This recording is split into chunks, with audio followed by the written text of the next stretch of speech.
Hello, আসসালামু আলাইকুম। আমি অ্যাডভোকেট রুবিনা আক্তার বলছি। কাল ছিল ছুটির দিন। প্ল্যান করলাম যে আমার বন্ধু-বান্ধবদেরকে নিয়ে বের হব। স্ক্রিনে যাকে দেখতে পাচ্ছেন সে হচ্ছে আমার ফ্রেন্ড রিঙ্কু। আমরা বাস থেকে নেমে পড়লাম মিরসরাই খৈয়াছড়ার উদ্দেশ্যে। হাঁটতে লাগলাম। আসলে হঠাৎ প্ল্যানিং। আমরা এমনই হুটহাট মাঝে মধ্যে বের হই। কাজ করতে করতে যখন অনেক বোরিং লাগে তখন আমরা বিশেষ করে পাহাড় ঝর্ণা আমার খুব পছন্দ এবং আমার বন্ধুদেরও অনেক পছন্দ। আমরা সেগুলো ট্যুর দেই। এই যে পার হলাম রেল লাইন, রেলপথ ধরে আমরা এখন হেঁটে যাব। এত সুন্দর প্রকৃতি। আর কালকের দিনটা ছিল মনে হচ্ছিল শুধুমাত্র আমাদের জন্যই, কারণ আমরা অনেক দিন যাবৎ চিন্তা করছিলাম যে বের হব। আসলে এখন সবাই ব্যস্ত জীবনে, কারো সময় হলে কারো সময় হয়ে ওঠে না। এর মধ্যে আসলে মনের মতো বন্ধু-বান্ধবদের সাথে ঘোরাও একটা টাফ ব্যাপার আমি মনে করি। কারণ আসলে একমত বা মনের মতো সবাই না হলে আসলে মজাও হয় না। এটা আমি মনে করি। তো দেখা যায় যে আমরা যে ফ্রেন্ড সার্কেল আমরা কয়েকজন মিলে হুটহাট বের হই, মানে আমরা বের হই মূলত প্ল্যান ছাড়া। যে প্ল্যান করব যে অমুক জায়গায় যাব, বা ও মানে ৮টা বাজে বের হব, ৯টা বাজে বের হব। আসলে এই ধরনের কোনো প্ল্যান আমাদের ক্ষেত্রে খাটে না। আমাদের মনে হলো যে হ্যাঁ চল কালকে বের হই, তখন বের হয়ে যাই। আর আমরা যেহেতু চট্টগ্রামে থাকি, আসলে আমরা অনেক লাকি। আমাদের চট্টগ্রামের এত সৌন্দর্য, মাশাল্লাহ মাশাল্লাহ, আসলে না দেখলে নয়। এই যে আমরা হাঁটছিলাম, আমি, নীলা, আমরা এখন আপনার খৈয়াছড়ার খুব কাছাকাছি, মানে যেখানে টিকিট কাটতে হয় আমরা ওই জায়গাটার কাছাকাছি চলে আসলাম। এরপর আমরা একটা বাঁশের সাঁকো দেখলাম। তো আমরা তো আসলে স্বভাবতই, রিঙ্কু বলল যে এখানে সে একটা ভিডিও করবে, শর্ট ভিডিও নিবে। তো দেখেন সে হাঁটছে, পরে কিন্তু সে আবার ওই সাঁকোটা ধরে আবার ব্যাক করবে।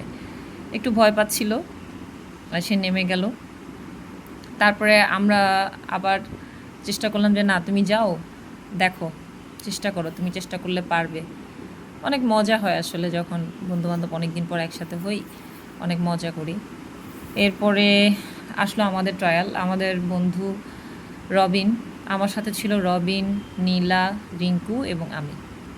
আমাদের আরেক বন্ধু সে অনুপস্থিত ছিল। আর রবিন তো দেখতে পাচ্ছেন, সে খুব স্লোলি, খুব সাবধানে হেঁটে আসছে। ওই দিন এত পানির ঢল ছিল, মানে বৃষ্টিতে এত পানির ঢল নেমেছিল, অন্যরকম একটা দিন কাটালাম আমরা আসলে। খৈয়াছড়া যাওয়ার সময় গ্রামের মধ্য দিয়ে আপনারা এই ধরনের অনেকগুলো মানে গরু, তারপরে এই যে ঘাস খাওয়াচ্ছে, অনেক কিছু দেখতে পাবেন। অবস্থাটা দেখেন, পানির মধ্য দিয়ে আমরা হাঁটছিলাম। মানে কি বলবো, এই যে এমন একটা ট্রেইল, আসলে এখানে অনেকেই বাচ্চা নিয়ে গেছেন, ছোট ছোট বাচ্চা নিয়ে গেছেন, আবার অনেক মানে বয়স্ক যারা আপনার 55-এর উপরে এইজ, অনেক মহিলারা তারাও গিয়েছেন। আসলে আমি একটা জিনিস দেখলাম, আমার এত ভালো লেগেছে।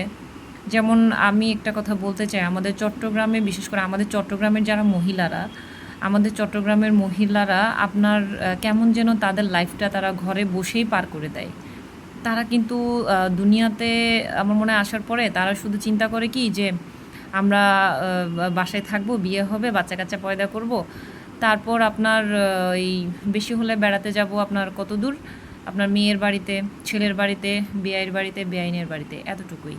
মানে আমার মনে হয় আমাদের চট্টগ্রাম, বিশেষ করে আমাদের মা খালারা, আর তারা আসলে প্রকৃতির যে এত সুন্দর একটা রূপ, আসলে তারা সেটাও মনে হয় কখনো আপনার কল্পনাতেও মনে হয় তারা কল্পনা করেনি। আমি এখানে দেখেছি আমাদের চট্টগ্রামের এই ঝর্ণার যে স্পটগুলো, এই স্পটগুলোতে আপনার বাইরের ডিস্ট্রিক্টের, আপনার ঢাকা, বরিশাল, সিলেট, তারপর আপনার বিভিন্ন জায়গা থেকে, নোয়াখালী, কুমিল্লা, এখান থেকে কিন্তু অনেক মহিলারা, বিশেষ করে যারা বিবাহিত, যাদের এইজ আপনার 50-55-এর উপরে, এমন অনেক মহিলারা কিন্তু আপনার এখানে আসে।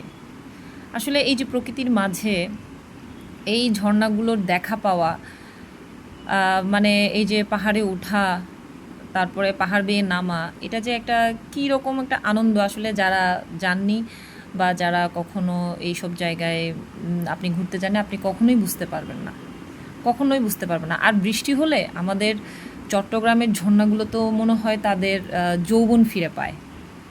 এত সুন্দর, এত সুন্দর। যাক, একটু কথা অনেক বেশি বলে ফেলছি মনে হচ্ছে। যাই হোক, আমার এটা আসলে ফার্স্ট ভিডিও, মানে একটু লং ভিডিও। তো আশা করি সবাই একটু ক্ষমা সুন্দর দৃষ্টিতে দেখবেন, একটু মানিয়ে নেবেন। আর আমার ফ্রেন্ড যারা আছে তারা আমার মতো একটু জলি, তারা সবাই আনন্দ করতে পছন্দ করে। আমরা অনেক বেশি আনন্দ করি, আমরা একসাথে বসলে, একসাথে উঠলে অনেক বেশি হই হুল্লোড়, গান, আমরা এগুলো করতেই থাকি। কারণ মনে হয় যে এই সারা মাস মনে হয় ডিউটি করলাম, বন্ধুবান্ধবের কাছে এসেই মনে হয় জীবনের সব কি বলবো, দোষ গুণ সব কিছু শেয়ার করলাম, মনে হয় হালকা হয়ে গেলাম। এই যে দেখেন, রিঙ্কু মনে সুখে গান করছে, তার ভয়েসটা হয়তো আসছে না। যাই হোক, আমরা অবশেষে আমরা ঝর্ণার দেখা পেলাম। খইয়াছড়া শুধুমাত্র আমরা একটা ট্রেইলেই গিয়েছিলাম, কারণ আমরা অনেক লাস্টে বের হয়েছিলাম। দেখুন ঝর্ণার ফ্লোটা দেখুন, খইয়াছড়া, আহা! এতক্ষণ ট্রেইলের পর যখন এই সৌন্দর্যটা দেখলাম, মানে বিশ্বাস করবেন না, মনে হচ্ছিল যে কি জানি যে জয় করে ফেলেছি, এই আর কি। যাই হোক, একটা ভালো দিন কাটালাম। তো সবার উদ্দেশ্যে একটা কথাই বলবো, যখনই সময় পান আপনার পাহাড়ে যাবেন, ঝর্ণায় যাবেন, নিজেকে ফিরে পাবেন। আর আমরা তো আসলে মানে এই ব্যস্ত জীবনে রেস্টুরেন্ট, তারপরে আপনার খাওয়া দাওয়া, তারপরে ঘরোয়া আড্ডা ছাড়া, তারপরে কম্পিউটার, মোবাইল, ল্যাপটপ ছাড়া আসলে আমরা তেমন একটা কিছু বুঝতে চাই না। একটু চেষ্টা করে দেখবেন, জীবনটা অন্যরকম সুন্দর।